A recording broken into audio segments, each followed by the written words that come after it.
Go eat in the kitchen, Margaret. We need this table for the real guests. I stood there in shock, holding the casserole I'd spent hours preparing. But what I discovered next, and the bill I presented 3 weeks later, changed everything. So I can see how far my story reaches. Your support means the world to me. At 70 years old, I thought I'd seen every kind of disrespect a person could endure. I've lived through loss, heartbreak, financial struggles, and the kind of loneliness that comes from watching your children grow up and drift away into their own lives. But nothing, absolutely nothing, prepared me for what happened in my son's dining room on that cold Saturday evening in November. Let me start from the beginning so you understand how I got here. My name is Margaret Catherine Brennan, though most people just call me Maggie. I was born and raised in Riverside, a small working-class town about 45 minutes outside of Oakmont City. It's the kind of place where everyone knows everyone, where neighbors still bring casseroles when someone's sick, and where a handshake used to mean something. I married my high school sweetheart, Thomas Brennan, when I was just 22 years old. We had 3 beautiful children, Sarah, Michael, and Nathan. Tom worked construction, and I worked as a nurse at Riverside General Hospital. We weren't rich, not by any stretch of the imagination, but we were happy. We had love, laughter, and dreams of growing old together. But life had other plans. When I was 45, Tom was killed in a construction accident, a scaffolding collapse that took him and 2 other men. In one terrible afternoon, I became a widow with 3 children still at home. Sarah was 20 and in college. Michael was 17 and about to graduate high school. And Nathan, my baby, my gentle boy, he went to architecture school and graduated top of his class. I was so proud of them, so proud of what they'd become despite losing their father so young. I thought I'd done right by them, raised them to be good people who understood the value of hard work and family loyalty. Nathan was always my sensitive one, the boy who cried when we had to put our old dog down, the teenager who stayed home with me on Mother's Day instead of going out with his friends, the young man who called me every single Sunday without fail just to talk about his week and ask about mine. When he introduced me to Victoria Ashford 5 years ago, I wanted so badly to love her. He was 32, she was 29, and they'd met at some architecture conference in Boston. She was beautiful, tall and slender with honey blonde hair that always fell perfectly, sharp blue eyes, and the kind of polished appearance that screamed money and privilege. "Mom, she's amazing," Nathan had gushed during that first introduction at a coffee shop in Oakmont City. "She's brilliant, ambitious, and she really gets my vision for sustainable architecture." Victoria had smiled at me across the table, her teeth impossibly white and straight. "Mrs. Brennan, Nathan has told me so much about you. He says you're the strongest woman he's ever known." I had felt a small glow of pride at that. Maybe I had been too quick to judge based on appearances. Maybe she really was a good match for my son. They got married 18 months later at a lavish ceremony at the Pemberton Estate, a historic mansion in Oakmont City. It was the kind of wedding I'd seen in magazines: string quartet, imported flowers, a 7-tier cake, and over 200 guests. Victoria's parents, Bradford and Constance Ashford, paid for most of it, but Nathan insisted on covering the bar tab and the photographer himself.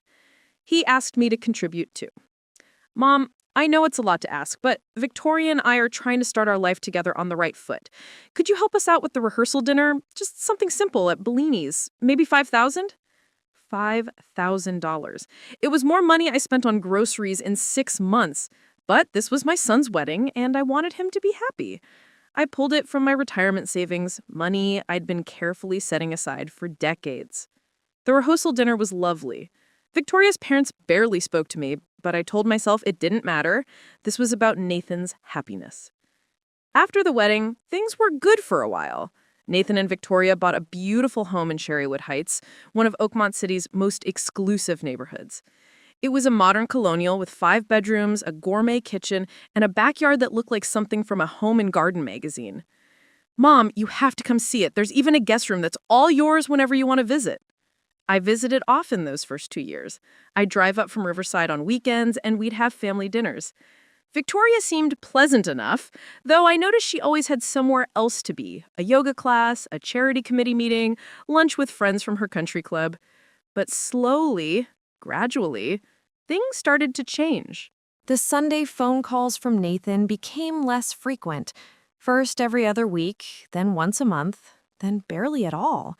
When I called him, he was always in a meeting or on a deadline. Victoria would promise to have him call me back, but he rarely did. My invitations to visit became less welcome. "This weekend isn't great, Mom," Nathan would say. "Victoria has her book club," or "We've got a work thing," or "The house is a mess and Victoria's stressed." I told myself it was normal. He was a married man now, building his career, establishing his own family. Of course he couldn't be as available as he used to be. I was being too needy, too clingy. I needed to give them space. But then came the holidays. Last Thanksgiving, I wasn't invited to their home. Victoria's parents are hosting at their estate in Millbrook, Nathan explained over the phone. "It's going to be huge, like 50 people. I'm sorry, Mom, but the Ashfords are very particular about their guest list." I spent Thanksgiving alone in my apartment, eating a turkey sandwich and watching old movies. Christmas was the same. "We're doing the Ashford family ski trip in Aspen," Nathan told me. "Maybe we can see you when we get back." We didn't see each other until February, and even then, it was just for a quick coffee at a chain restaurant halfway between Riverside and Oakmont City. Nathan seemed distracted the whole time, checking his phone constantly. "Everything okay, sweetheart?" I'd ask. "Yeah, just busy with work. Big project coming up." "How's Victoria?" "She's great. Really great. Actually, Mom, she's been saying we need to set some better boundaries." My stomach had clenched. Boundaries? Just, making sure we have time for our marriage, for our career goals. She thinks maybe we've been stretching ourselves too thin, trying to keep everyone happy. Everyone, meaning me. I drove home that day with tears streaming down my face. But I told myself to be understanding. Marriage required adjustments. I needed to respect their space. And then came the phone call last Tuesday. I'd been home from my shift at the hospital. I still worked part-time, 3 days a week, because retirement was boring and the money helped, when my phone rang. "Margaret." "Hi, it's Victoria." She never called me Maggie, even though I'd told her a dozen times that's what I preferred. Always Margaret, formal and distant. "Oh, Victoria. How lovely to hear from you. How are you, dear?" "I'm well, thank you. Listen, I'm calling because Nathan and I are hosting a very important dinner this Saturday evening, and Nathan mentioned your famous lasagna. Would you be able to make it for us?" My heart had leaped. An invitation, a chance to be included, to be useful, to spend time with my son. Of course, I'd be happy to. What time should I arrive? Let's say 5:30. That'll give you time to prepare everything before our guests arrive at 7. Wait, guests? I thought this was a family dinner. It is family, Margaret.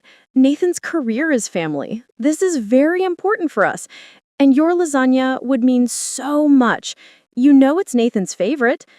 I should have asked more questions. I should have clarified exactly what kind of dinner this was. But I was so grateful to be included, so eager to feel needed by my son again, that I just agreed. I spent the next 3 days planning.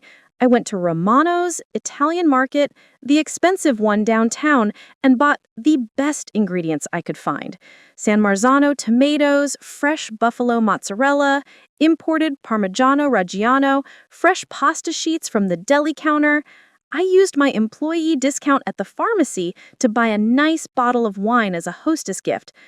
By the time I added everything up, I'd spent almost $200. It was more than I usually spend on groceries for 2 weeks, but this was special. This was for my son.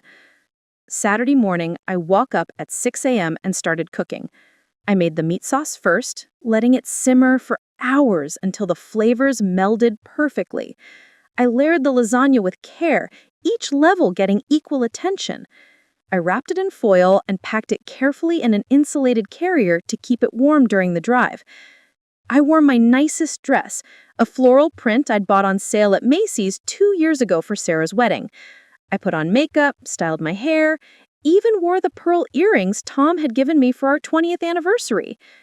The drive to Cherrywood Heights took 15 minutes because of traffic. I spent the whole time rehearsing conversation topics in my head, determined to be pleasant and helpful. I wouldn't overstay my welcome. I'd help with dinner, enjoy the meal, and leave at a reasonable hour. When I pulled up to their house at 5:25 p.m., I noticed that the lawn had been freshly landscaped and there were new solar lights lining the walkway. The house looked even more impressive than I remembered. I rang the doorbell, balancing the lasagna carrier in one arm and my purse and the wine bottle in the other. Victoria opened the door. She was wearing a black cocktail dress that probably cost more than my monthly rent, her hair in an elegant updo, diamond earrings catching the light. "Margaret, you're here." She didn't smile. "Come in quickly. Don't let the cold air in." I stepped inside, immediately noticing that the house was immaculate. Every surface gleamed, fresh flowers, expensive orchids sat in crystal vases throughout the entryway. "I brought the lasagna." I held up the carrier, still warm, "and I got you this wine." She didn't let me finish. "Just take it to the kitchen." She already sounded exasperated. "Nathan's in the shower. We don't have much time." I followed her through the house to the kitchen, a stunning space with marble countertops, professional-grade appliances, and a backsplash that looked like it cost more than my car. "Set it on the counter there," Victoria instructed, pointing without looking at me. She was busy arranging cheese and crackers on a wooden board. "I'll need you to portion it onto the serving platters in about 30 minutes. Of course. Where should I put my purse and coat?" "Coat closet by the front door is fine." She glanced at me then, really looked at me, and I saw something flicker across her face. Disappointment? Disdain? "Is that what you're wearing?" I looked down at my dress. "Yes," I thought. "Never mind, it's fine." But her tone suggested it absolutely was not fine. The Hendersons are very particular people. They're used to a certain standard. The Hendersons? Douglas and Pauline Henderson. They're from Nathan's country club. Douglas owns Henderson Properties, probably the most successful commercial real estate firm in the state. This dinner is crucial for Nathan's career. My stomach began to sink. I thought this was a family dinner? Victoria laughed, but there was no humor in it. "It's family, Margaret. Nathan's future is family. His success is family. Surely you understand that?" Nathan appeared in the doorway, freshly showered and dressed in an expensive-looking navy suit. "Mom, you made it!" I smiled, relief flooding through me at the sight of my son. "Of course, honey. I brought the lasagna just like Victoria asked." He came over and gave me a brief, distracted hug. "Great. That's great. Thanks, Mom." "Nathan," Victoria said sharply, "can you come help me with the wine selection? I can't decide between the Bordeaux and the Burgundy." "Sure, yeah." He followed her to the wine refrigerator, and I was left standing alone by the kitchen counter. I should have left then. I should have recognized that I wasn't really welcome, that I'd been invited only to provide a service, but I'd driven 50 minutes and spent hours cooking, and I desperately wanted to spend time with my son. So I stayed. I watched as Victoria directed Nathan around like a hired assistant, criticizing his choices, adjusting his tie, telling him to stand up straighter. I watched as he took it all, never arguing, never defending himself. When had my strong, confident son become this diminished version of himself? At 6:30, Victoria came back into the kitchen where I was standing awkwardly, not sure what I was supposed to be doing. "Margaret," she said, her tone clipped and businesslike, "I need to explain how this evening is going to work." "Of course." "The Hendersons will arrive at 7. Nathan and I will greet them and have cocktails in the living room. At 7:30, we'll move to the dining room for dinner. I've planned a 4-course meal. Your lasagna is the main course." "That sounds lovely. Where should I sit?" Victoria's eyes went cold. "I'm sorry." At the dinner table. Where would you like me to sit? The silence that followed was crushing. Margaret, Victoria said slowly, as if explaining something to a child. This is a business dinner, an important business dinner. Douglas Henderson is considering investing in Nathan's new development project. We're talking millions of dollars. This needs to be perfect. I understand, I said, though I was beginning to understand something very different from what she meant. The dining room is set for 4. Nathan, myself, and the Hendersons. The words hung in the air between us like a poison cloud. 4, I repeated softly. Yes, you understand, don't you? This isn't the right setting for extended family. The Hendersons are very particular about dinner conversation, business strategy, investment opportunities. They're not really interested in, she waved her hand vaguely, family chit-chat. My hands began to tremble. So where exactly am I supposed to be? Victoria smiled, but it didn't reach her eyes. Well, you're welcome to stay, of course. You can eat in the kitchen. I'll make you a nice plate. And honestly, Margaret, it'll probably be more comfortable for you anyway. The dining room conversation is going to be very business-focused. Lots of talk about real estate portfolios and architectural contracts. You'd probably find it boring. I stared at her, unable to process what I was hearing. I'd driven almost an hour. I'd spent hours cooking. I'd spent money I couldn't really afford on ingredients and wine. And I was being told to eat in the kitchen like hired help. Vicky? I said, using the nickname she had told me to use years ago. I don't think you understand. I'm Nathan's mother. I thought this was a family dinner. Yes, you've mentioned that. And I've explained that this is about Nathan's family, his future, his career, his success. Surely you want what's best for your son. It was a trap. If I argued, I was selfish. If I protested, I was putting my own feelings above Nathan's career. If I made a scene, I was the difficult mother-in-law who couldn't respect boundaries. Where is Nathan? I asked quietly. He's setting up the bar cart in the living room. He knows about this arrangement, Margaret. He agrees it's for the best. Those words cut deeper than anything else. He knows. He agrees.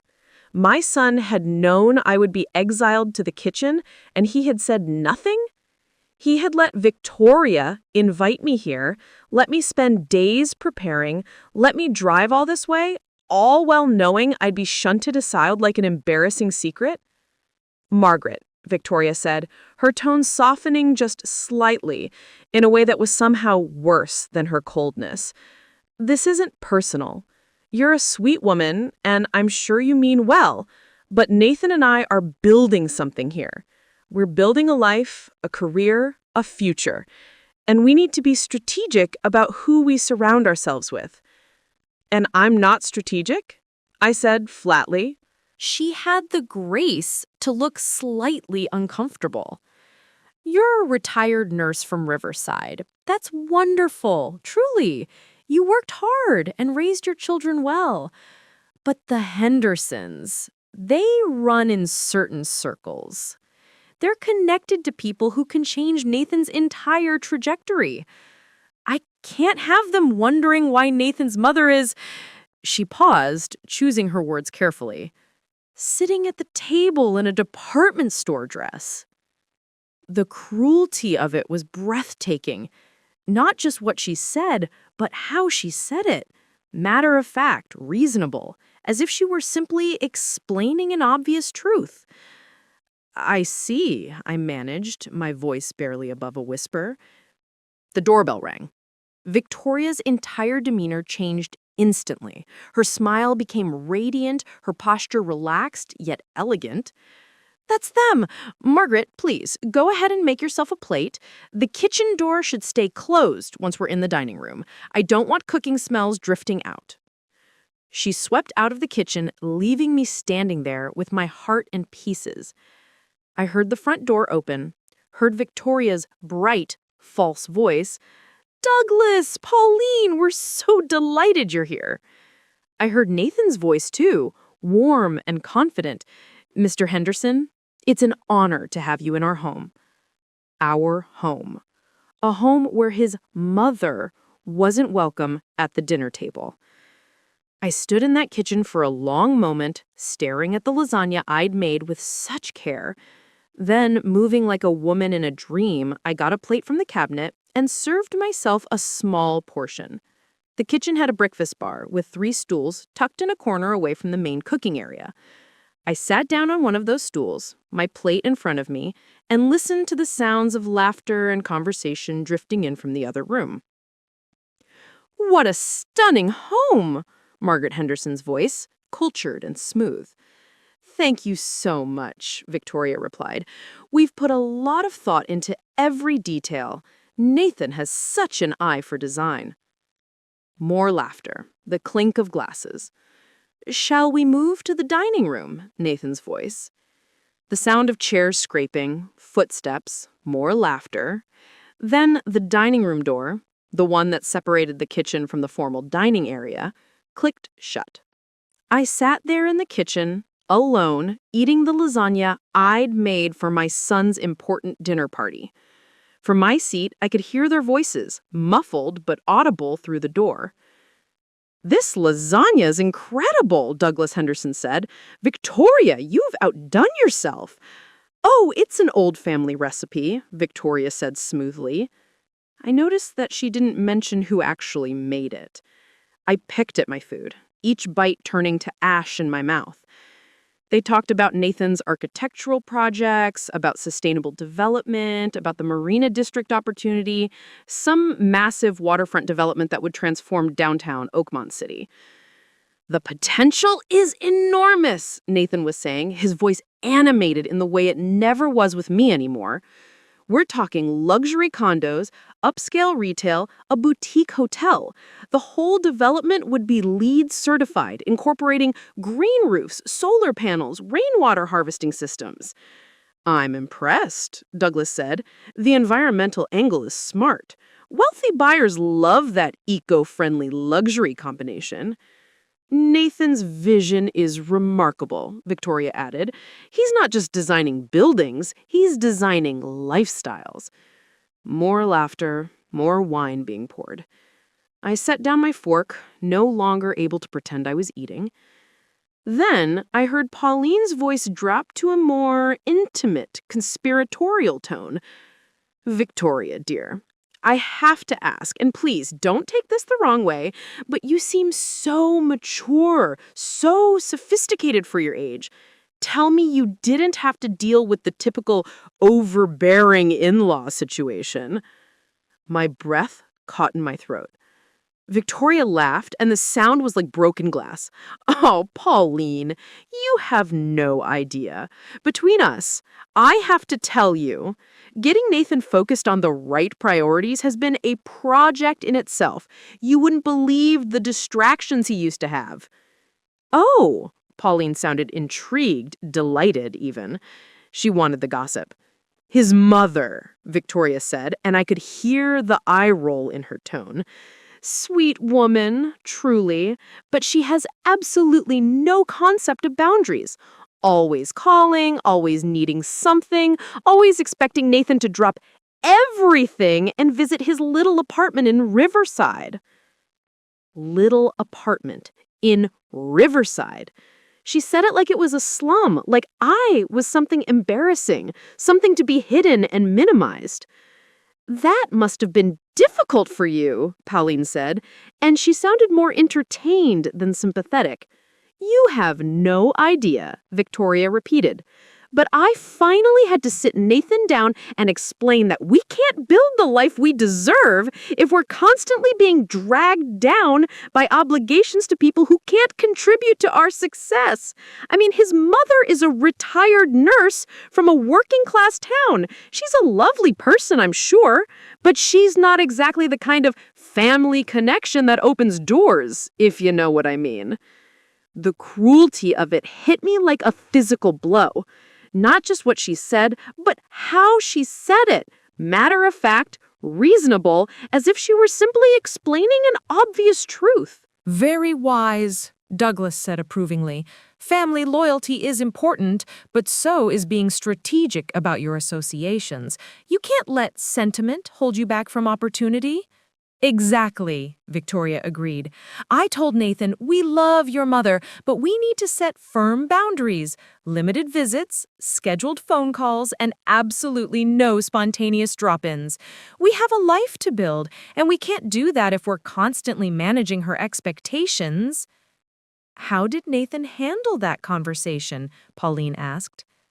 There was a pause. Then Nathan's voice, quiet but clear. It was hard at first. My mom and I were always close. But Victoria helped me see that I needed to prioritize my marriage, my career.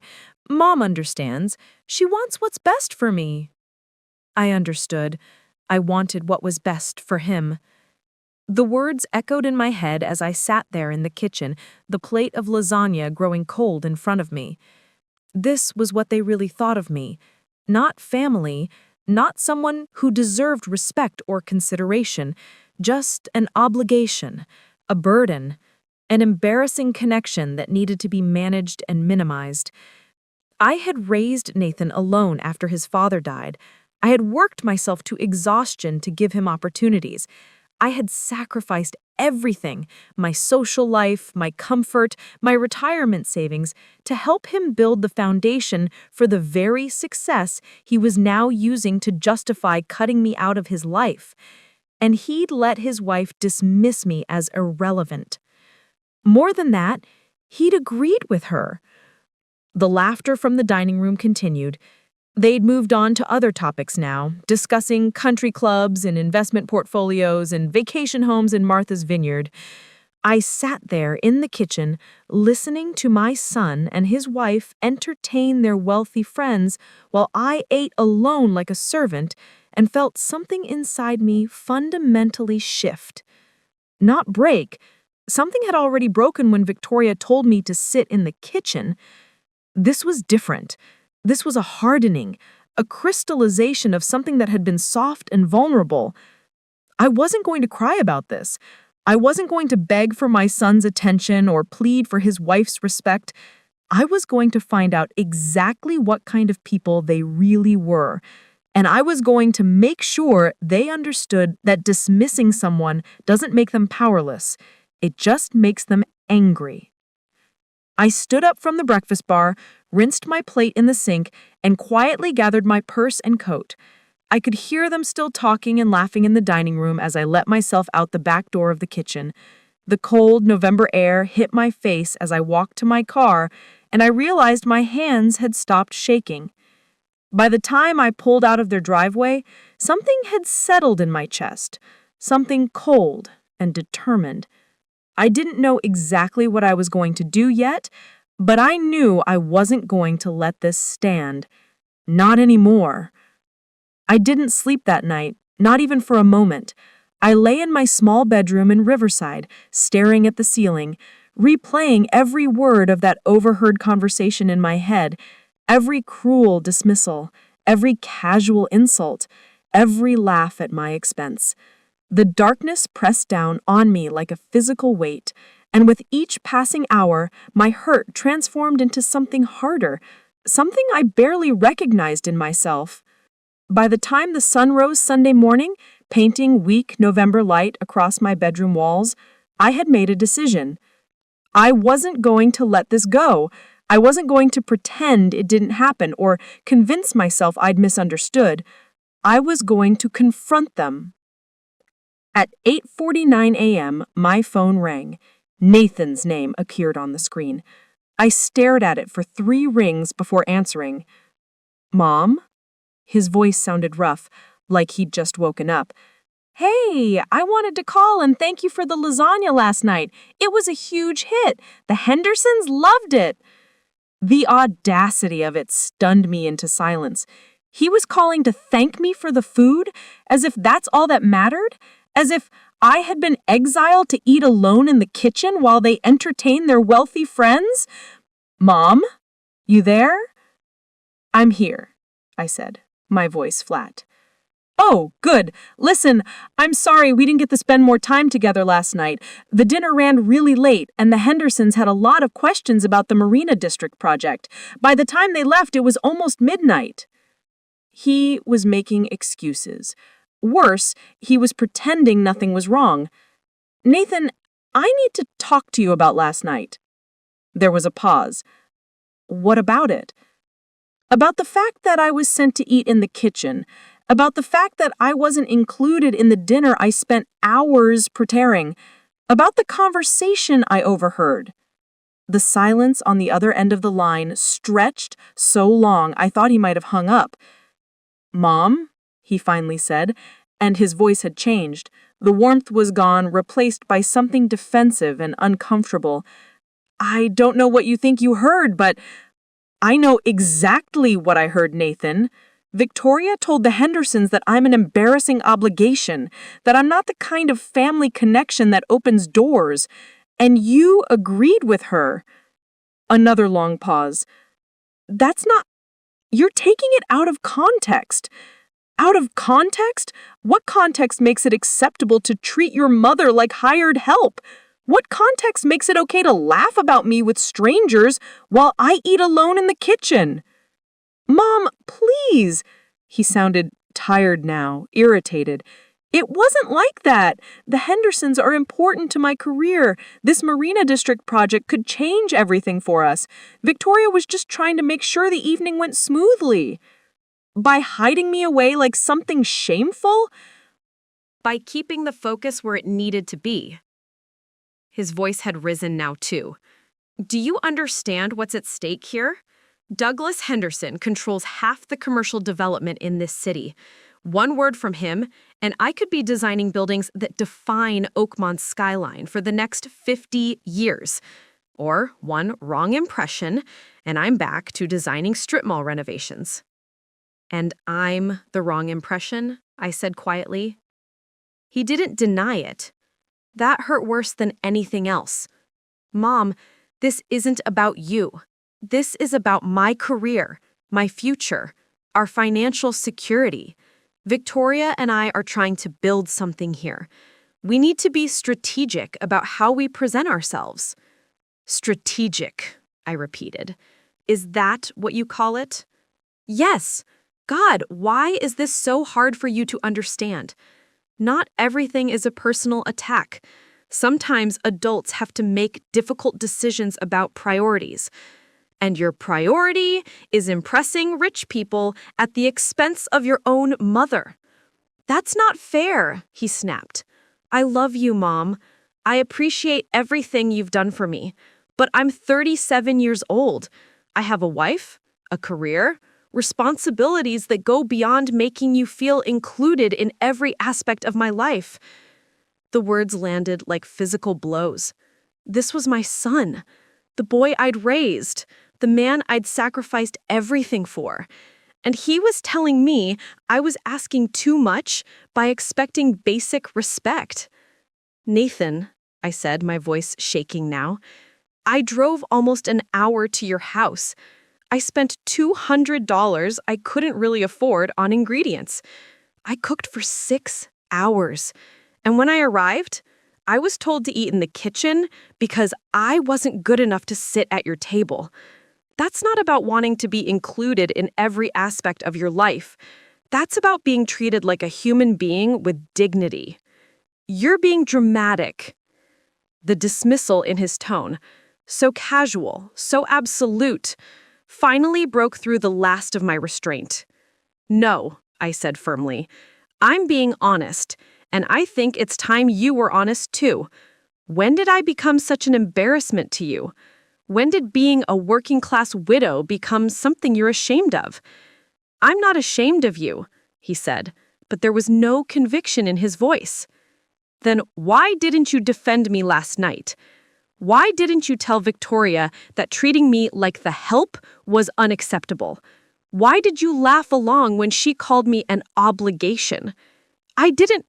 He stopped. Mom, I think you need to calm down and think about this rationally. I am being rational. I'm rationally observing that my son allowed his wife to humiliate me and then justified it by saying his career is more important than my feelings. That's not what I said. It's exactly what you said, just in different words. There was another long silence. I could hear Victoria's voice in the background, asking who was on the phone. "It's my mom," Nathan said, his hand apparently not quite covering the phone receiver. "She's upset about last night." I couldn't hear Victoria's response, but I heard Nathan sigh heavily. "Mom, Victoria and I need to get ready for brunch at her parents' house. Can we discuss this later?" "No," I said. "We discuss this now. I need you to understand how deeply you hurt me last night. And I need you to understand that not everything is about you." His voice had risen again, frustration bleeding through every word. "I'm sorry your feelings were hurt, okay? I'm sorry you felt excluded, but the world doesn't revolve around making you feel special every minute of every day. The cruelty of it, the reduction of my legitimate grievance to petty attention-seeking left me momentarily speechless. I never asked to feel special. I finally managed. I asked to be treated with basic human decency. And you were. We invited you to our home. We let you contribute to the dinner. We appreciated your help. What more do you want?" "Let me contribute. Appreciated my help." He was talking about me like I was a volunteer, not my mother. "I want my son back," I said quietly. "The one who used to call me every Sunday. The one who brought me flowers and told me I was the strongest person he knew. I want the Nathan who wouldn't have let anyone, not even his wife, treat me like I was disposable." People change, Mom. They grow up. They have to make difficult decisions about what really matters. And I don't matter? Stop putting words in my mouth. Of course you matter. But so does my marriage. So does my career. So does my future. And I'm not going to apologize for prioritizing those things. Victoria's voice came through the background again, more insistent this time. "I have to go," Nathan said. "We're going to be late for brunch. I'll call you later this week and we can talk about this when you've had time to cool down. Nathan, goodbye, Mom." The line went dead. I sat there on my bed, phone still pressed to my ear, listening to the silence. My son had just hung up on me. He'd dismissed my pain, justified his cruelty, and then ended the conversation because brunch at his in-laws' mansion was more important than my mother's heartbreak. For the first time since Tom died 25 years ago, I felt truly alone. But alone wasn't the same as helpless. I got dressed slowly, deliberately, choosing clothes that made me feel strong. Dark jeans, a burgundy sweater Tom had always said brought out my eyes, my comfortable boots. I made coffee and toast, forcing myself to eat even though I had no appetite. Then, I sat down at my small kitchen table with my laptop and started doing something I should have done months ago. I started paying attention. Nathan had mentioned the Marina District project several times during that dinner. A massive waterfront development, luxury condos, upscale retail, a boutique hotel. He talked about it like it was a done deal, like the Hendersons' investment was just a formality. I opened Google and typed in Marina District Development, Oakmont City. The search results were extensive. Apparently, this project had been in the news for months. The first article was from the Oakmont City Tribune, dated 3 months ago. Controversial Marina District development moves forward despite community opposition. I clicked on it and began reading. The Marina District project, it turned out, was not the universally celebrated development Nathan had made it sound like. The proposed site was currently home to a historic fishing pier, several small local businesses, and affordable housing units that had served working-class families for decades. The development plan called for demolishing all of it.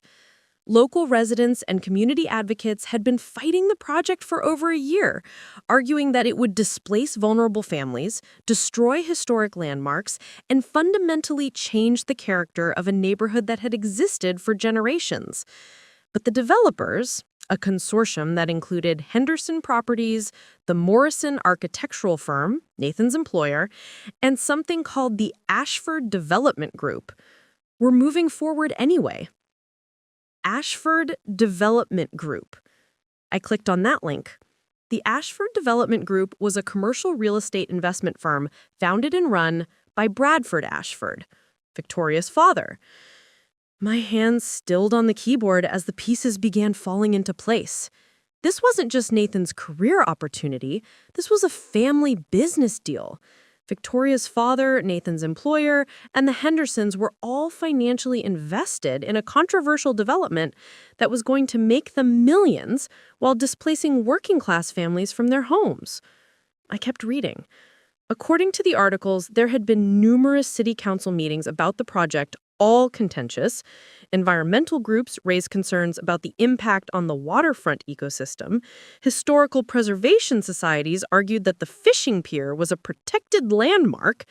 Tenant advocacy groups presented evidence that the displaced families had nowhere affordable to go.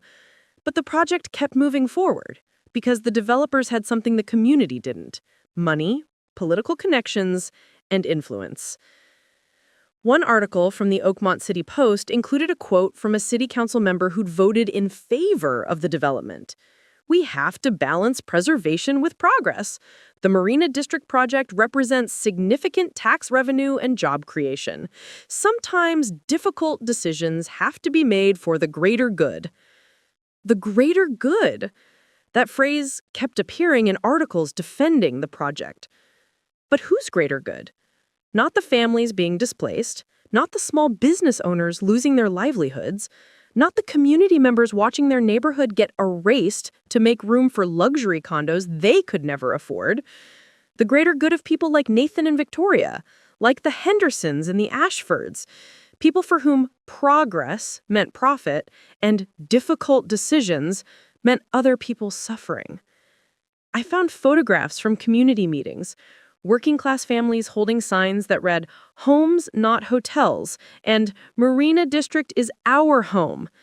Elderly residents who'd lived in the neighborhood for 40 or 50 years, their faces lined with worry and grief. One photograph showed a Hispanic woman, probably in her 60s, holding a sign that said, "My family has fished here for 3 generations. Where will we go?" I stared at that photograph for a long time. This woman could be me, working class, aging, fighting to maintain dignity and place in a world that increasingly saw people like us as obstacles to other people's ambitions. Nathan was part of the consortium destroying her life. He was designing the luxury buildings that would replace her family's livelihood, and Victoria's family was funding it. No wonder they'd been so desperate to impress the Hendersons. No wonder they were joining country clubs and schmoozing with wealthy investors. This project wasn't just about Nathan's career.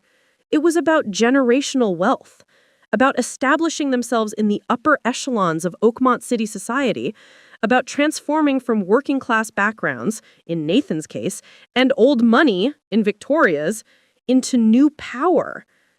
And they were willing to destroy a community to do it. I kept searching, digging deeper into the public records and news articles. What I found made my stomach turn. The Marina District development had required special zoning variances and environmental exemptions that wouldn't normally be granted. But somehow the developers had gotten every approval they needed, pushed through city council votes that barely passed, navigated legal challenges that mysteriously got dismissed. One article from the alternative weekly newspaper openly questioned whether corruption was involved, whether deals had been made behind closed doors, whether the Marina District project was evidence of how money and influence could override community will and legal protections. This wasn't just business. This was potentially criminal. And my son was right in the middle of it. I sat back from my laptop feeling sick. This was what Nathan had prioritized over his relationship with me. This was what Victoria had called building something. This was what they had called strategic, important, crucial to their future. They were participating in the displacement of working-class families, people like the ones I spent my entire career as a nurse serving, so they could design and profit from luxury developments that would serve the wealthy. The hypocrisy was stunning. Nathan had grown up in a working-class home. He knew what it was like to struggle, to watch his mother work herself to exhaustion just to keep food on the table. He'd lived the life these Marina District families were living. And now he was actively working to destroy their community so he could elevate himself into the class that had always looked down on people like us. I thought about that woman's sign, "Where will we go?" And I thought about Victoria's words, "We can't let sentiment hold us back from opportunity." These weren't just different perspectives, these were fundamentally different values, different definitions of what it meant to be a decent human being. My phone buzzed. A text message from Nathan. "Mom, I'm sorry we argued. Let's talk later this week when things calm down. Love you." Love you. 2 words that used to mean everything, now feeling hollow and performative. I didn't respond. Instead, I continued my research. I looked up the Morrison architectural firm's involvement in the project. I found Nathan's name listed as the lead designer for the residential tower portion of the development.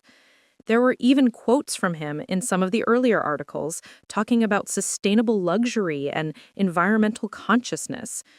Environmental consciousness, while designing a project that required exemptions from environmental protection laws. The more I learned, the angrier I became, not just at the cruelty of how they'd treated me, but at the larger cruelty of what they were doing to an entire community. By late afternoon, I'd compiled a substantial file of articles, public records, and information about the Marina District project.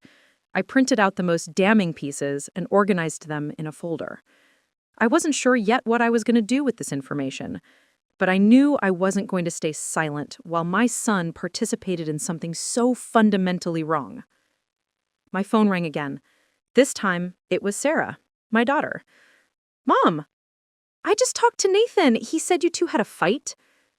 I closed my eyes. Of course he'd called his sister. Probably to get her to talk sense into me, to convince me I was overreacting. "We had a disagreement," I said carefully. "He said you were upset about not being included in some dinner party." "Mom, come on. You know how important Nathan's career is right now." "Sarah, did he tell you what actually happened?" "He said they had an important business dinner and you felt excluded." She sighed. "Look, I get it. You want to spend time with Nathan, but he's a grown man with a wife and a career. You can't expect him to include you in everything." "I don't expect to be included in everything," I said, my voice tight. "I expect not to be treated like a servant in his home." "Don't be dramatic, Mom." That word again, dramatic, as if having feelings about being disrespected was theatrical rather than human. "Sarah, I need you to listen to me. Really listen. Victoria told me to eat in the kitchen because I wasn't good enough to sit at the dinner table with their wealthy guests. She called me an embarrassing obligation. And Nathan agreed with her. That's not about wanting to be included in everything. That's about being treated with basic dignity." There was a pause.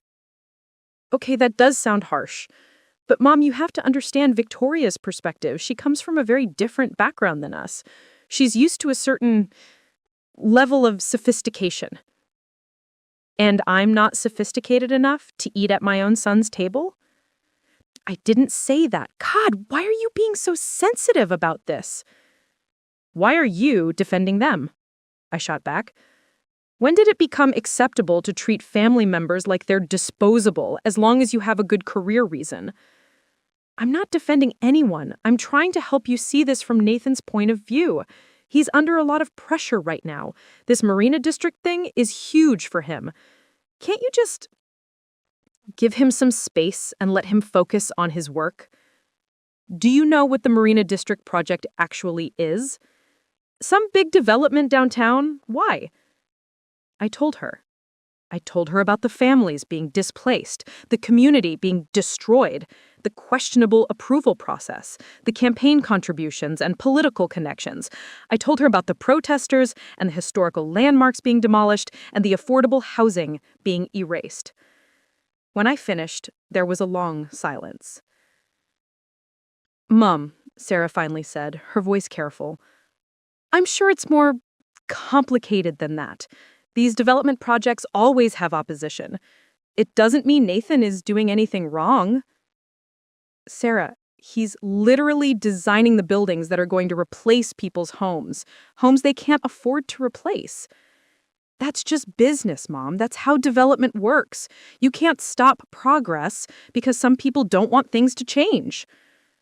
I felt something inside me crack.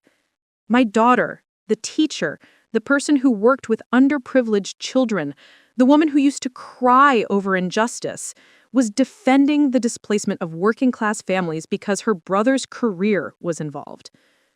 When did you become this person? What person? The kind of person who thinks other people's suffering is acceptable collateral damage for your family's success. That's not fair, Mom. I'm not saying anyone should suffer. I'm just saying that Nathan is not responsible for solving every social problem in Oakmont City. He's an architect, doing his job. He's participating in something that's going to hurt vulnerable people. That makes him responsible. You're being unreasonable. There it was again. I was dramatic, sensitive, unreasonable, anything but legitimately hurt and righteously angry. "Sarah, I have to go." "Mom, wait!" I hung up. 2 of my 3 children had now made it clear that they thought my feelings were less important than Nathan's career advancement, that my objections to being treated poorly were overreactions, that I should just accept my diminished role in their lives and be grateful for whatever scraps of attention they chose to give me. Only Michael, my middle child in Chicago, hadn't weighed in yet, and frankly, I wasn't sure I wanted to hear his opinion. I felt more alone than I had in 25 years, but I also felt something I hadn't expected: clarity. I'd spent months, maybe even years, making excuses for Nathan's increasing distance. I told myself he was busy, that marriage required adjustments, that I needed to respect his independence. I'd blamed myself for being too needy, too demanding, too present. But the truth was simpler and more painful. My son had chosen to prioritize wealth and status over integrity and family. He'd married a woman who valued social climbing over human decency, and together they were building a life that had no room in it for people like me or people like those Marina District families. I couldn't change Nathan's choices. I couldn't make him value what I valued or care about what I cared about. But I could stop pretending that everything was fine. I could stop accepting crumbs of affection and calling it love. I could stop letting them treat me like an obligation while I continued to sacrifice for their comfort. And I could make sure that the next time Victoria Ashford tried to dismiss me as irrelevant, she understood exactly who she was dealing with. I spent the rest of Sunday evening researching. I learned everything I could about the Marina District project, about the Ashford Development Group, about Henderson Properties, about the Morrison architectural firm's role in the development. I made notes, I saved articles, I documented timelines. I didn't know exactly what I was looking for yet, but I knew there was more to the story than what was publicly available. There had to be. People as wealthy and connected as the Ashfords and the Hendersons didn't just play by the rules. They bent them, manipulated them, sometimes broke them entirely. And when they did, there were usually traces if you knew where to look. By the time I went to bed Sunday night, I had a plan forming. I was going to find out exactly what Nathan and Victoria were involved in. I was going to discover what they were hiding, what corners they'd cut, what deals they'd made. And when I found it, because I was certain I would find something, I was going to make a choice about what to do with that information. Victoria thought I was just a sweet, simple, retired nurse from a working-class town, someone who could be dismissed, managed, hidden away when convenient. She had no idea who she was dealing with. I'd spent 45 years as a nurse, working in emergency rooms and intensive care units, dealing with life and death situations, managing doctors with God complexes, and administrators who cared more about budgets than patients. I'd raised 3 children alone after my husband died. I'd survived financial hardship, grief, loneliness, and every challenge life had thrown at me. I was not someone who gave up, and I was not someone who accepted injustice quietly. Victoria Ashford was about to learn that lesson the hard way. Monday morning came with the kind of cold November rain that seeps into your bones. I stood at my kitchen window, watching water stream down the glass, and felt a strange sense of calm. The hurt from Saturday night hadn't disappeared, but it had transformed into something more useful: determination. I'd spent all Sunday researching the Marina District project, and what I'd found was troubling enough to warrant deeper investigation. But I needed more than public records and news articles. I needed insider information, the kind of details that didn't make it into newspaper stories. I made coffee and opened my laptop, preparing for what I knew would be a long day of digging. But before I could start, my phone rang. The caller ID showed a number I didn't recognize, an Oakmont City area code. Hello? Is this Margaret Brennan? A woman's voice, professional but warm. Yes, speaking. Mrs. Brennan, my name is Patricia Morales. I'm a community organizer with the Marina District Coalition. I'm calling because your name came up in some public records related to the development project, and I was hoping we could talk. My heart started pounding. Public records? What kind of records? Well, that's what I wanted to discuss with you. Are you aware that you're listed as a partial investor in the Morrison architectural firm? I sat down heavily in my kitchen chair. What? No, that's impossible. I've never invested in anything. There was a pause. Mrs. Brennan, according to the business registration documents filed with the state, you own a 15% stake in Morrison Architectural. The paperwork was filed about 3 years ago. My mind raced. 3 years ago? That was shortly after Nathan had started his own firm, breaking away from the larger company where he'd worked. I remember him asking me to sign some papers. He'd said it was just a formality, something about listing me as a business reference for his bank loans. I think there's been a mistake, I said slowly. I signed some papers for my son, but I was told it was just a reference for financing. Patricia's voice became gentler. Mrs. Brennan, I think you should come down to our office. There are some things you need to see. Can you come to Oakmont City today? 2 hours later, I was sitting in a cramped office above a coffee shop in downtown Oakmont City, looking at documents that made my blood run cold. Patricia Morales was a woman in her early 40s, with kind eyes and the exhausted look of someone who'd been fighting an uphill battle for too long. She sat across from me at a cluttered desk, surrounded by filing cabinets and corkboards covered with photographs and maps of the Marina District. I'm going to be direct with you, Mrs. Brennan, she said, sliding a stack of papers across the desk. Your son's firm is one of the primary developers in the Marina District project, and according to these documents, you're a partial owner of that firm, which makes you legally liable for the firm's actions. I stared at the business registration documents. There was my signature, right below Nathan's. And there, in legal language I hadn't understood when I'd signed it, was the designation of me as a 15% equity partner in Morrison Architectural, LLC. I didn't know, I whispered. He told me it was just for the bank. I believe you, Patricia said. Unfortunately, intent doesn't matter much in legal terms. If there are lawsuits related to the Marina District project, and there will be, you could be named as a defendant. My hands started shaking. Lawsuits? For what? She pulled out more documents. The Marina District project has required multiple zoning variances and environmental exemptions. We've been investigating the approval process, and we've found evidence of potential fraud. Building inspections that were never actually conducted but signed off anyway, environmental impact reports that contain fabricated data, campaign contributions that look suspiciously like bribes. She spread photographs across the desk.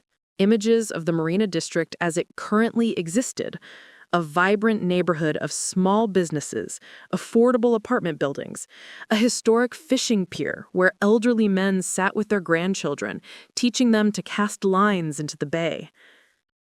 63 families live in the buildings marked for demolition. Most of them are low income, many are elderly. The developers have offered them relocation assistance that amounts to about 3 months' rent. Nowhere near enough to find comparable housing in Oakmont City. Essentially, they're being displaced with no real recourse. I felt sick.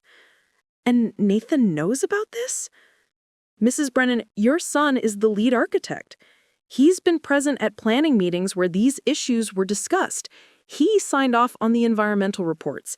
His firm billed for building inspections that our investigation suggests never actually happened. She pulled out one more document.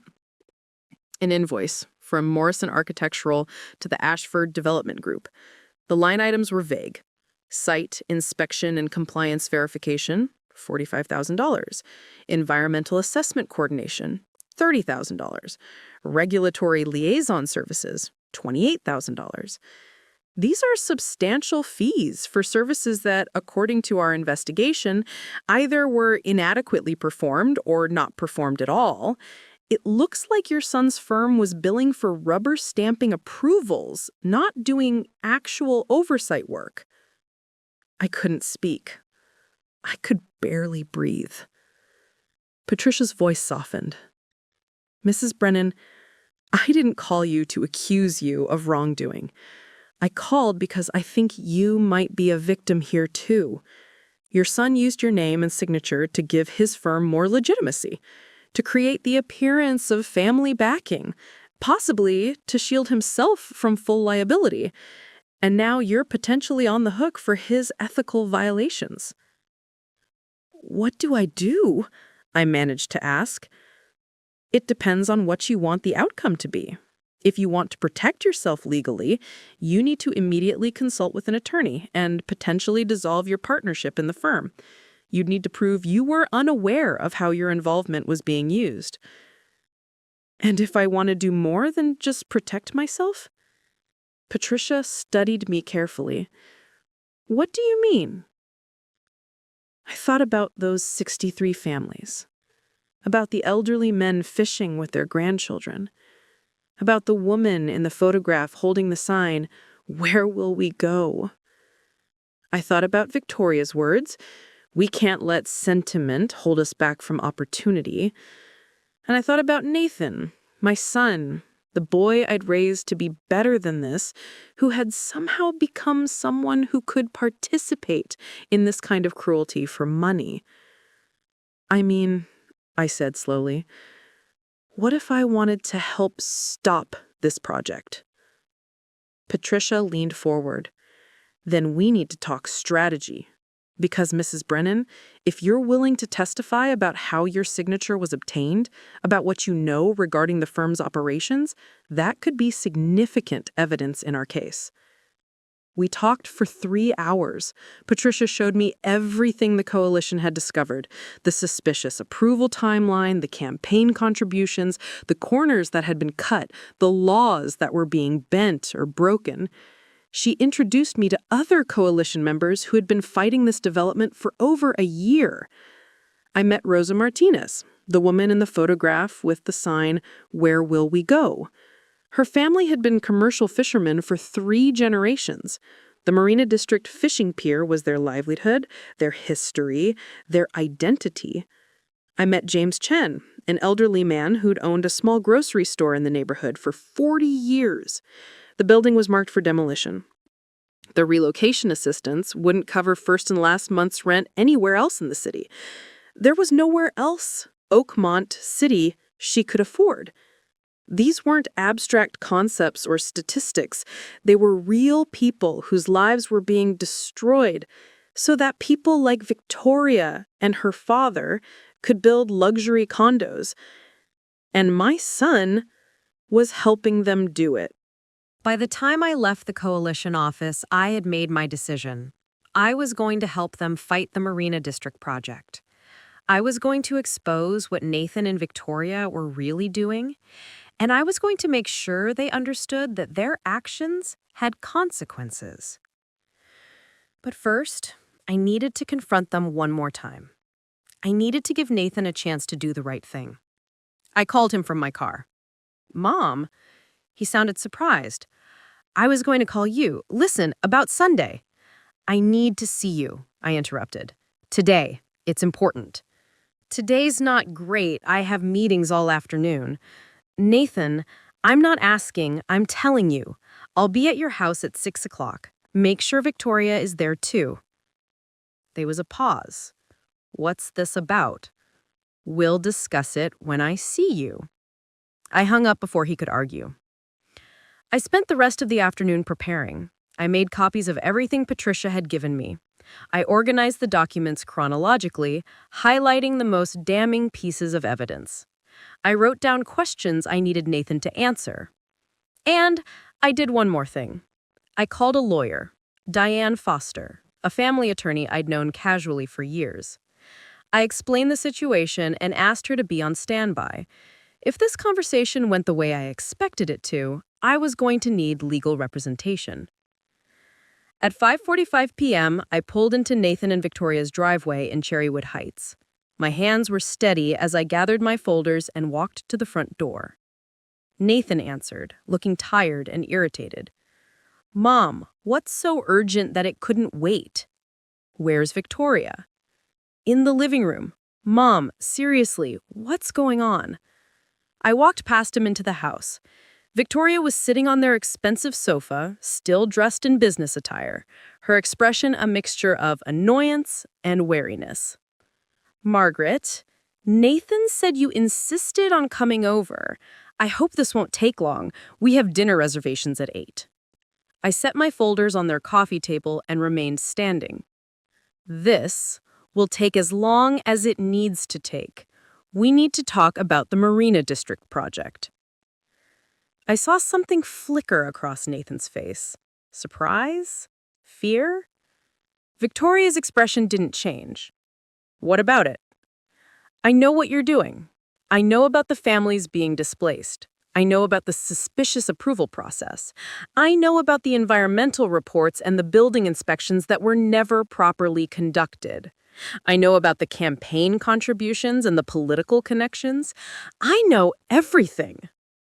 The silence in the room was absolute. Nathan found his voice first. "Mom, what are you talking about?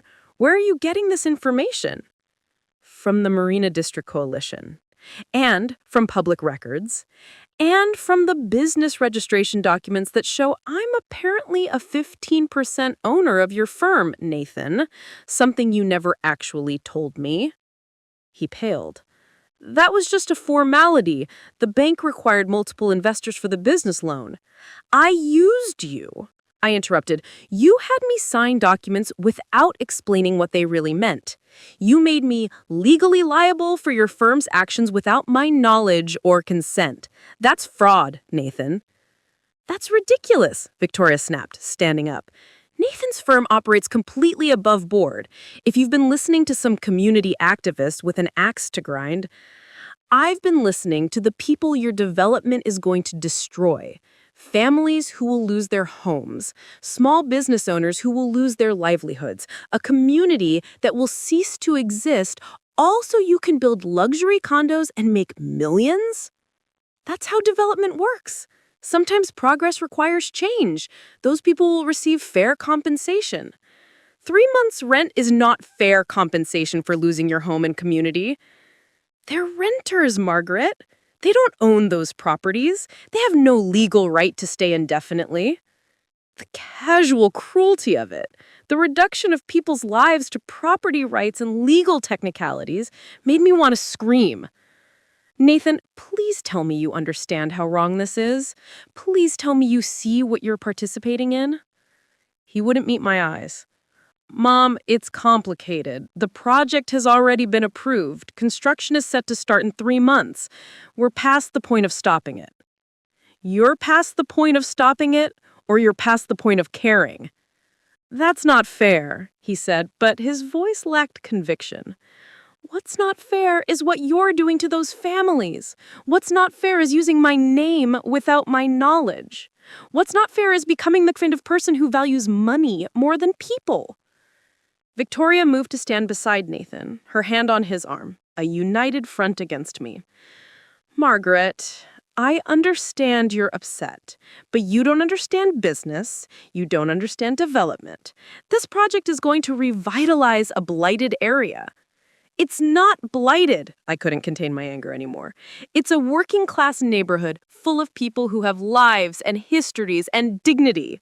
It's not blighted just because rich people like you want the waterfront property.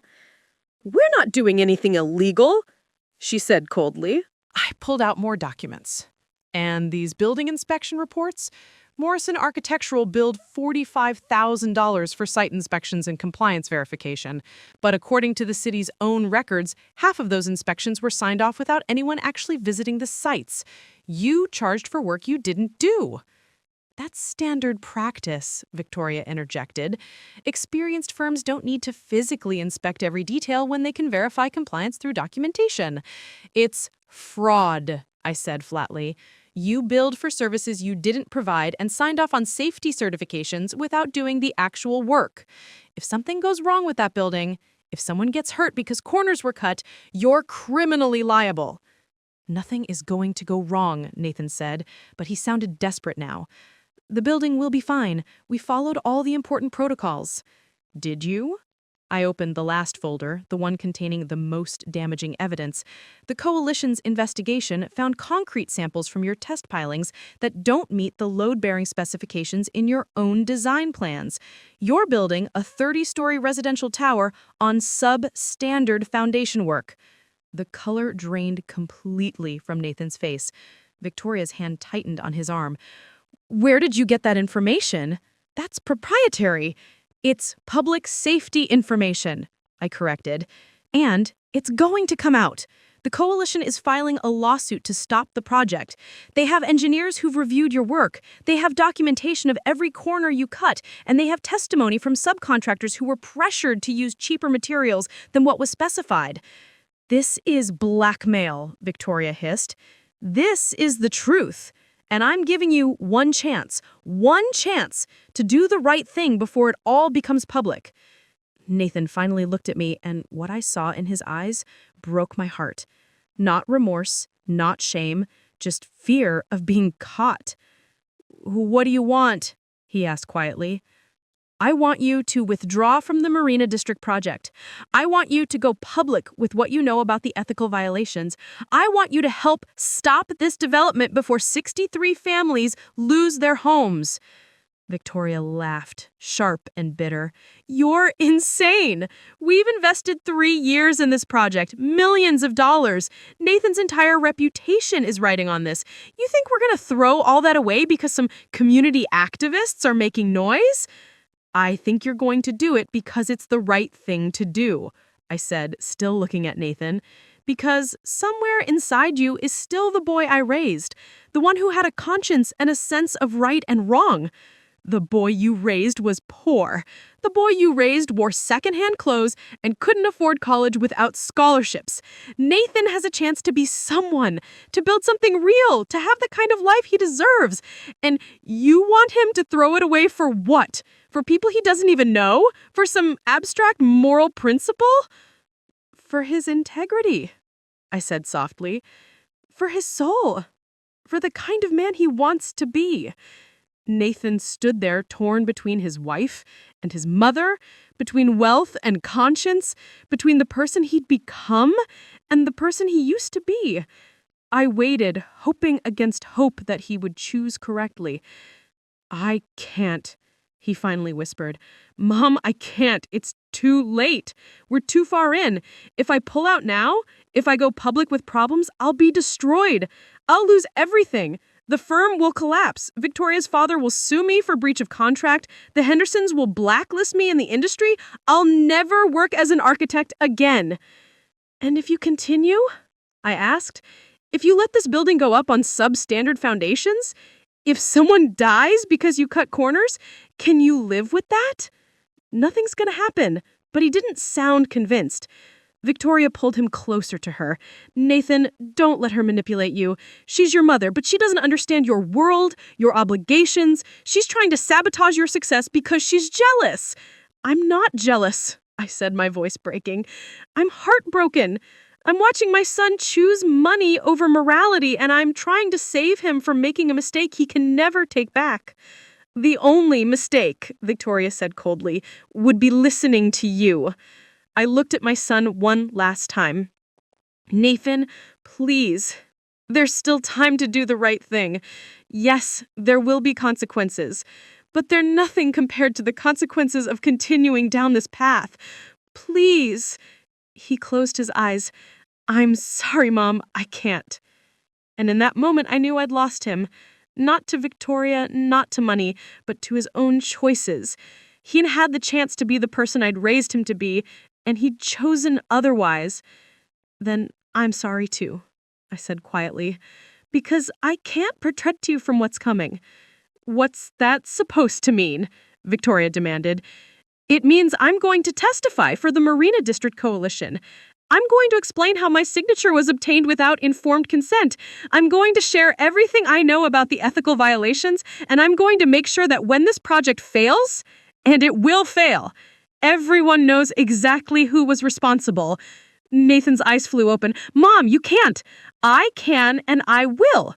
You made your choice. Now I'm making mine." "If you do this," Victoria said, her voice like ice, "you'll never see Nathan again. You'll lose your son." I felt tears prick my eyes, but I didn't let them fall. "I already lost him.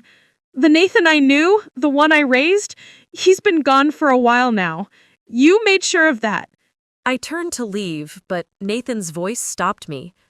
"Wait. Mom, wait." He pulled away from Victoria and took a step toward me.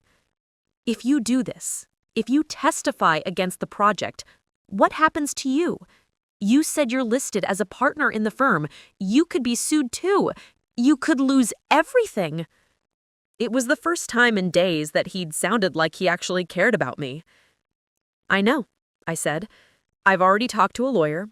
I'm prepared to face whatever consequences come. Because some things are more important than money or security. Your father taught me that, even if you've forgotten." I walked to the door, then turned back one last time. You know what the saddest part of all this is? Not that you chose wrong. People make mistakes. The saddest part is that you chose wrong and you're not even sorry about it. You're just sorry you got caught. I left their house and drove home through the rain, tears finally streaming down my face. But they weren't just tears of grief. They were also tears of relief, because for the first time in months, I had done something that aligned with my values.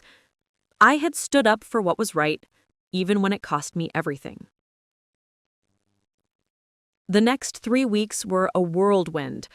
I met with Diane Foster, my attorney, and we drafted a formal affidavit about how my partnership in Morrison Architectural had been obtained. We filed a motion to dissolve my involvement in the firm on the grounds of fraudulent misrepresentation. I met with the Marina District Coalition multiple times, sharing everything I knew about the project's ethical violations. My testimony combined with their existing evidence strengthened their case considerably. The local media got wind of the story.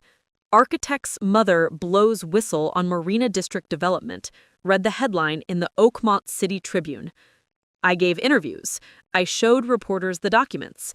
I explained why I felt morally obligated to speak up, even against my own son. Some people called me a hero. Others called me a bitter old woman destroying her son's career out of spite.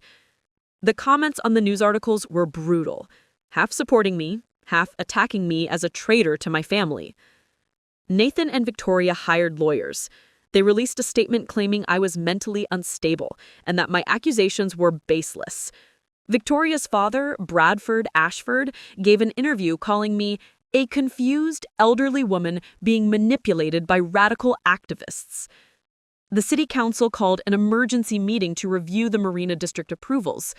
Under pressure from the negative publicity, they agreed to an independent audit of the project's documentation. The audit took 2 weeks. The results were damning. Multiple environmental violations, building inspections signed off without proper verification, material specifications that didn't match what was actually being used, campaign contributions that violated disclosure laws. The city council voted to suspend the Marina District project pending a full investigation. Nathan's firm was placed under review by the state licensing board. Several of his major clients pulled their contracts, not wanting to be associated with the scandal. Victoria's father's company faced similar scrutiny. The Hendersons quietly withdrew their investment. The house of cards was collapsing. I watched it all unfold from my small apartment in Riverside, feeling a complex mixture of emotions. Satisfaction that justice was being served, grief over what it had cost me, and underneath it all, a bone-deep exhaustion. Sarah called me, crying, "Mom, how could you do this? You destroyed Nathan's career.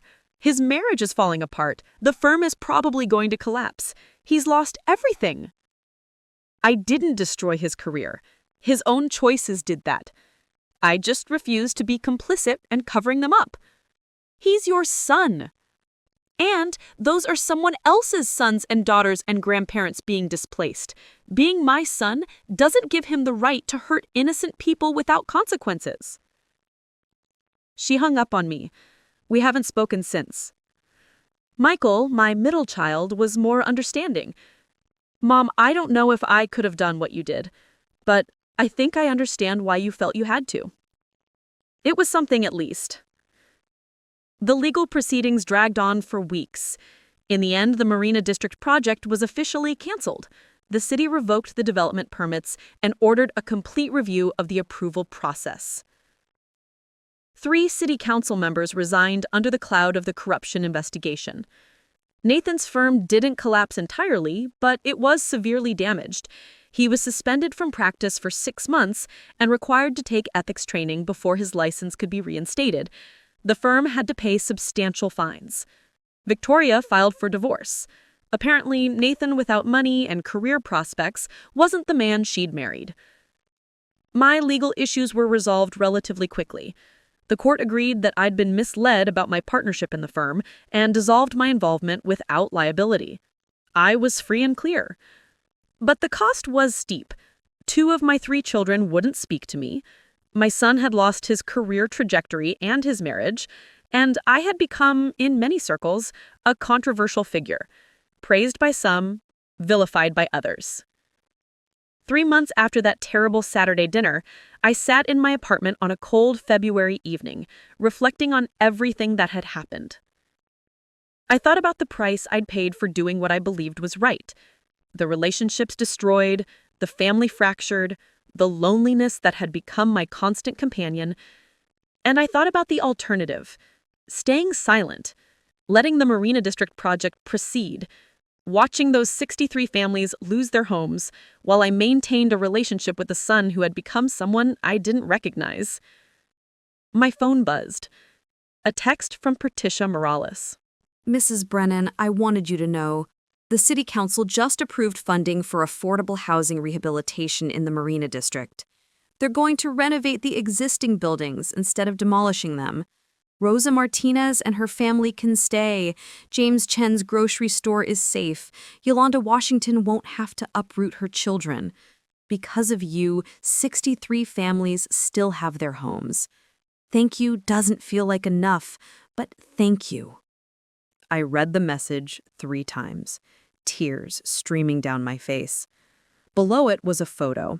The residents of the Marina District gathered at the fishing pier, holding a banner that read, "Community Preserved. Thank you, Margaret Brennan." Rosa Martinez was in the front, her face split in a wide smile. James Chen stood beside her, both hands raised in victory. Yolanda Washington held her youngest child on her hip, relief and joy evident in her expression. These people, these strangers, had their homes because I'd been willing to sacrifice my relationship with my son to do what was right. Was it worth it? I thought about Nathan, about the little boy who used to bring me flowers, who'd promised to always take care of me. I thought about the man he'd become, the choices he'd made, the values he'd abandoned. And I thought about who I wanted to be. Not just as a mother, but as a human being. Yes, I decided, it was worth it. Because at the end of the day, I could look at myself in the mirror. I could sleep at night knowing I'd stood up for vulnerable people who needed someone in their corner. I could live with the consequences of my choices because those choices had been guided by conscience, not convenience. 2 weeks later, I received an unexpected visitor. There was a knock at my apartment door on a Sunday afternoon. When I opened it, Nathan stood there, looking thinner and older than I'd ever seen him. His hair was disheveled, his eyes red-rimmed, his expensive clothes replaced with jeans and a worn jacket. "Hi, Mom," he said quietly. We stared at each other for a long moment. "Can I come in?" he asked. I stepped aside and he walked into my small living room, looking around like he was seeing it for the first time. Maybe he was, really, seeing it. The modest furniture, the secondhand decorations, the life I'd lived while he was building his empire. "I don't know where to start," he finally said, sitting down on my sofa, sitting across from me in my worn armchair. "The beginning is usually good," I said. He was quiet for a long time, his hands clasped between his knees, his gaze on the floor. "Victoria left me," he said eventually. "The divorce was finalized last week. She got the house, most of our savings. I'm living in a 1-bedroom apartment downtown." I didn't say anything. There was nothing to say that wouldn't sound like "I told you so." The firm is barely surviving. I lost most of my clients. My reputation is destroyed. I'll be lucky to get work designing storage units, let alone the kind of projects I used to do. More silence. "Sarah won't talk to me. She says I'm an embarrassment to the family. Michael's being polite but distant. And you?" He looked up at me finally. "You did what you said you'd do. You told the truth, and it cost me everything." "It cost you what you'd built on lies. There's a difference," I said quietly. He nodded slowly. "I've spent the last 3 months being angry at you, blaming you for ruining my life, telling myself that if you just kept quiet, everything would have been fine." "Would it have been fine, Nathan? Really?" He closed his eyes. No, it wouldn't have. Because I knew, Mom. I knew the foundations weren't up to spec. I knew we were cutting corners. I knew those environmental reports were falsified. And I did it anyway, because I wanted the money, the success, the life I thought I deserved. It was the first time he'd admitted it, and hearing him say it out loud broke something in both of us. I became the kind of person Dad would have been ashamed of, Nathan said, his voice cracking. "The kind of person you didn't raise me to be. And the worst part is I knew it was happening, and I didn't stop it. I just kept telling myself that everyone else was doing it, that it was just how business worked, that the ends justified the means. Tears were streaming down his face now. I'm so sorry, Mom. I'm sorry for how Victoria treated you. I'm sorry for not defending you. I'm sorry for using your signature without explaining what it really meant. I'm sorry for choosing money over integrity. I'm sorry for becoming someone you couldn't recognize. I felt my own tears start to fall. Nathan. He interrupted. I don't expect you to forgive me. I don't expect anything. I just wanted you to know that you were right. About all of it. You were right to speak up. You were right to testify. You were right to choose those families over protecting me from my own mistakes. We sat in silence, both of us crying, both of us grieving for what had been lost and what might never be recovered. I saw the photo, Nathan finally said, of the Marina District residents thanking you. Those people still have their homes because of what you did, because you had the courage to do what I couldn't. What are you going to do now? He wiped his face with the back of his hand. Start over, I guess. Rebuild, but differently this time.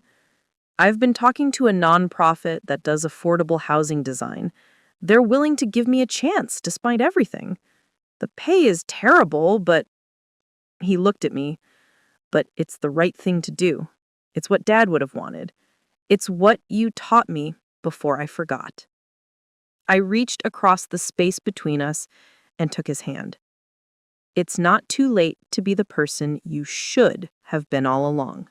Can you forgive me? He asked, his voice small and broken.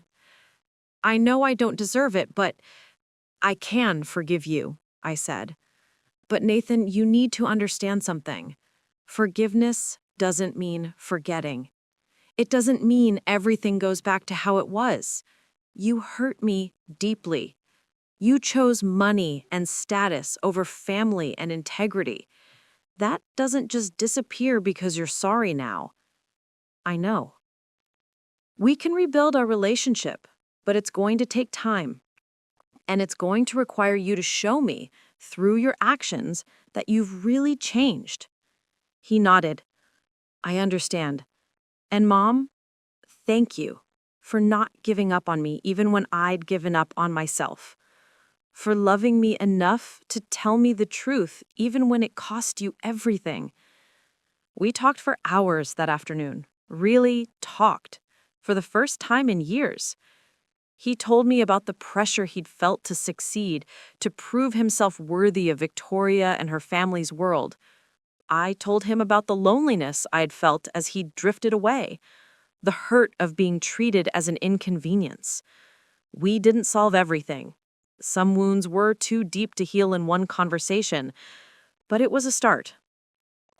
As Nathan left that evening, he turned back at my door. Mom, I'm going to the Marina District tomorrow to apologize to the families I tried to displace, to see if there's any way I can help with the renovation project. Would you come with me? I looked at my son, broken, humbled, but finally taking responsibility for his actions, and felt something I hadn't felt in months. Hope. Yes, I said. I'll come with you. 6 months later, I stood at Rosa Martinez's fishing pier, watching Nathan teach her grandson how to properly measure load-bearing calculations for the renovation of the neighborhood buildings. Nathan had been hired by the nonprofit to help design the affordable housing rehabilitation. He worked long hours for a fraction of what he used to make, but when I saw him now, I saw the son I'd raised, the one with a conscience, the one who valued people over profit. Victoria was gone from his life completely. He didn't miss her, he told me. He missed who he'd thought she was, but that person had never really existed. Sarah still wasn't speaking to either of us. Maybe someday she'd understand, maybe not. But Michael had visited twice, and there were signs he was rebuilding his relationship with his brother. As for me, I had found a new purpose, I volunteered with the Marina District Coalition, helping them navigate city bureaucracy and fight for the affordable housing that the neighborhood desperately needed. I'd also found new family. Rosa invited me to dinner every Sunday. James Chen saved me the ripest vegetables from his grocery store. Yolanda's children called me Grandma Margaret. These people, these strangers who'd become friends, had given me something I'd lost when I confronted Nathan and Victoria. A sense of belonging, of being valued, of mattering. Was it worth it in the end? Worth losing years with my son? Worth the temporary destruction of our relationship? Worth becoming a controversial figure in local news? I watched Nathan laugh at something Rose's grandson said, saw the genuine warmth in his expression, the peace that came from doing meaningful work. Yes, I thought, it was worth it. Because sometimes love means letting people fall. Sometimes it means holding them accountable even when it hurts. Sometimes it means standing up for what's right even when everyone around you says you're wrong. And sometimes, if you're very lucky, it means watching someone you love find their way back to who they were always meant to be. 3 weeks after that Sunday at the fishing pier, I received a letter in the mail. The return address was from Nathan's apartment. Inside was a single piece of paper and a check. The letter read, "Mom, I've been thinking a lot about that dinner. The one where Victoria told you to sit in the kitchen, the one where I didn't defend you, the one where I let her treat you like you were nothing. I've been thinking about all the dinners before that, too. All the times you worked double shifts so I could eat. All the meals you skipped so I could have seconds. All the times you went without so I could have everything. And I realized something. You never sent me a bill for any of it. But if you had, here's what it would look like. For 37 years of unconditional love, priceless. For raising me alone after Dad died, priceless. For working yourself to exhaustion so I could go to college, priceless. For teaching me right from wrong even when I forgot, priceless. For having the courage to hold me accountable when no one else would, priceless. But here's what I actually owe you. For one lasagna, prepared with love and served with humiliation, $200, cost of ingredients. For 50 miles of driving to be treated like hired help, $25, gas money. For the violation of your dignity and the disrespect of your sacrifice, no amount of money can ever repay this debt. Mom, I can't pay you back for everything you've given me, but I can promise to spend the rest of my life trying to be worthy of it. I'm enclosing a check for $225. It doesn't cover what that dinner really cost you, the heartbreak, the humiliation, the loss of your son for those months when I chose money over morality. But it's a start. It's me acknowledging that you deserved so much better than what I gave you. I love you, Mom. Thank you for not giving up on me. Nathan." The check was for $225, made out in his careful handwriting. I sat at my kitchen table, holding that letter and that check, and I cried. Not tears of sadness this time, but tears of healing. My son understood finally what that dinner really cost me. Not just the food and the gas and the time, but the dignity, the respect, the basic human acknowledgement that I mattered. I framed the letter, but I didn't cash the check. Instead, I donated it to the Marina District Coalition, in Nathan's name, towards the Affordable Housing Renovation Fund. Because the best payment I could receive wasn't money. It was watching my son become, once again, the man I'd raised him to be. A month later, Victoria called me. It was the first time I'd heard from her since the divorce. "Margaret," she said, her voice tight and controlled, "I'm calling because I think you should know what you did to Nathan. You destroyed his career. You destroyed our marriage. You destroyed everything we built. I didn't destroy anything, Victoria, I said calmly. Nathan's own choices did that. I just refused to be complicit in covering them up. You're a bitter old woman who couldn't stand to see her son succeed. I couldn't stand to see my son succeed by hurting innocent people. There's a difference. Those people were nothing. They were renters in a blighted neighborhood. They were human beings with lives and families and dignity. The same dignity you denied me when you sent me to eat in the kitchen. There was a long pause. That dinner, Victoria finally said, that's what this was really about, wasn't it? You couldn't handle being put in your place, so you decided to destroy everything.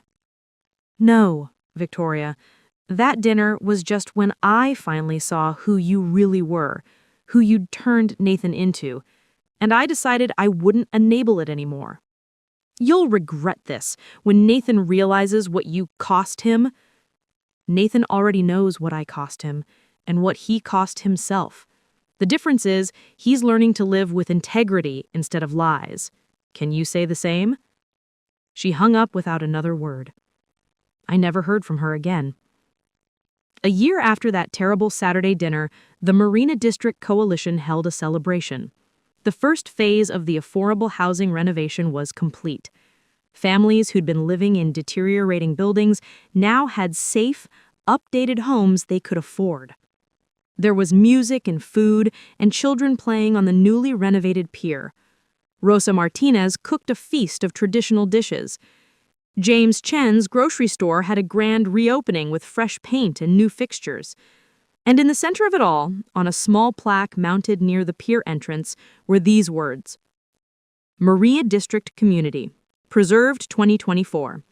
In gratitude to the residents who fought for their homes and to Margaret Brennan, who had the courage to stand with them. Nathan stood beside me as we looked at that plaque. You did this, Mom, he said quietly. You saved this community. No, I said. We did this, all of us. The residents who refused to give up, Patricia and the coalition who built the case, and you, eventually, when you chose to help instead of hurt. He put his arm around me, and I leaned into him, grateful beyond words for this second chance. I have something to tell you, he said.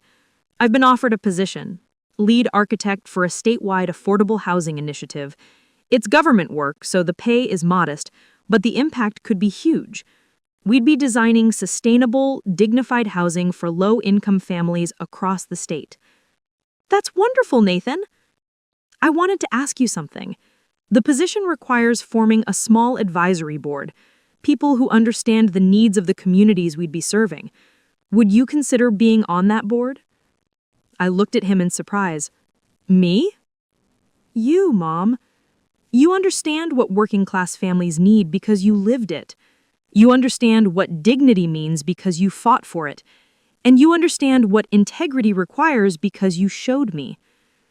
I thought about Tom, my late husband, who'd worked with his hands and believed in honest labor. I thought about the years I'd spent as a nurse, serving people who couldn't afford fancy health care. I thought about all the sacrifices I'd made, all the struggles I'd endured, and I thought about how all of it, every hardship, every challenge, every moment of choosing right over easy, had led to this moment. Yes, I said, I'd be honored. Nathan smiled, and for the first time in years, I saw my son, really saw him, the boy with the kind heart who brought me flowers, grown into a man who'd learned that true success isn't measured in dollars or status, but in the positive impact you have on other people's lives. That evening, as the celebration wound down and families headed home to their preserved community, I stood on the pier watching the sun set over the water. Rosa came to stand beside me. You changed everything, Margaret. Not just for us, but for your son, too. That takes a special kind of love. It wasn't easy, I admitted. The right thing rarely is. But look what came from it. A community saved, a man redeemed, and you found your purpose. She was right. I had found my purpose, not just as a mother, but as an advocate, a fighter, someone who stood up for people who needed a voice. I thought about that dinner, about Victoria's cruel dismissal, about the humiliation of eating alone in the kitchen while they entertained their wealthy friends. And I thought about the bill I'd ultimately served them, not one measured in dollars, but in accountability, in consequences, in the requirement that they face what they'd become. That bill cost Nathan his marriage, his firm, his carefully constructed life of luxury and status. But it had bought him something far more valuable: his integrity, his conscience, his soul. And it had taught both of us a lesson I'd carry for the rest of my life: that sometimes the most loving thing you can do for someone is refuse to enable their worst impulses, even when it costs you everything. Especially when it costs you everything. Because real love, the kind that matters, the kind that endures, isn't about keeping the peace or maintaining relationships at any cost. Real love is about having the courage to tell the truth, to hold people accountable, to stand up for what's right even when everyone around you says you're wrong. Real love is knowing when to let someone fall so they can learn to stand again on solid ground. As I walked home that evening through the streets of the Marina District, past families gathered on stoops, past children playing in newly safe playgrounds, past Rose's fishing pier where 3 generations would continue their tradition, I felt something I hadn't felt in years: peace. Not because everything was perfect. Sarah still wasn't speaking to me. My relationship with Nathan was still healing, still rebuilding trust brick by careful brick. I was still living in my small apartment in Riverside on a modest pension. But I had my integrity. I had my purpose. And I had the knowledge that when I was tested, when I had to choose between comfort and conscience, I'd chosen correctly. And in the end, that was the only bill that really mattered. The one I owed to myself, to my values, to the person I wanted to be. That bill, unlike Victoria's dinner, was paid in full. What did you think of Margaret's story? Have you ever had to make a difficult choice between family loyalty and doing what's right? Share your thoughts in the comments below. If you enjoyed this story, please like and subscribe for more inspirational content. And don't forget to tell me what city or country you're watching from. I love hearing from viewers all around the world. Remember, sometimes the most expensive bill isn't measured in money. It's measured in dignity, integrity, and the courage to stand up for what's right, no matter the cost. Until next time, stay strong and stay true to your values. They're the only things money can't buy.